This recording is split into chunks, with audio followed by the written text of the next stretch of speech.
starts now. A man who Indiana State Police say shot at a trooper now in custody after a manhunt lasting for hours. Yeah, and those hours had a community on edge. And News 8's Eric Feldman joins us live near where the search for the suspect started. And Eric, it was actually the community who helped close this case. Yeah, Mike, it was one homeowner who was watching the news coverage all afternoon, saw that police were looking for Ronald Carlson and saw him behind his or her property, called police, SWAT team showed up and were able to bring him into custody without any sort of problem. For hours, Man Road shut down as a chopper flew overhead.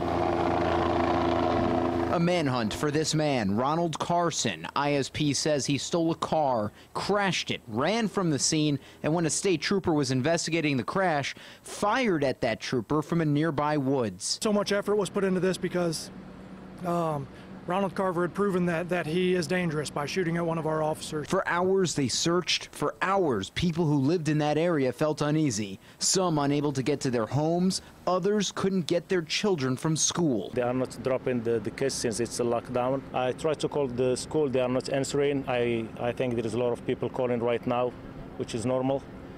So it's just kind of scary. And as they waited and thought about how they could protect themselves from a man considered armed and dangerous, someone saw this story on the news and saw Ronald Carlson in the woods on their property. IMPD SWAT quickly arrested him without any problems. This was an incredible cooperated effort with the state police and the Indianapolis Metropolitan Police Department today. Police could confirm Carlson has a record. That's how they sent out this mugshot. We don't know the charges he'll face yet, but what we do know is that the southwest side of Indy can sleep easy Tuesday night.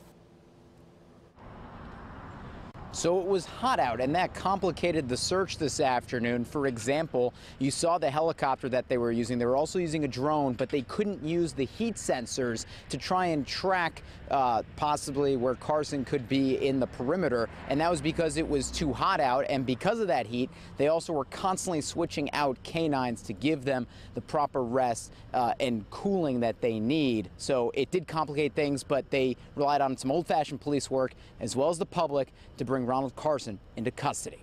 Live on the southwest side, Eric Feldman, WISH TV News 8.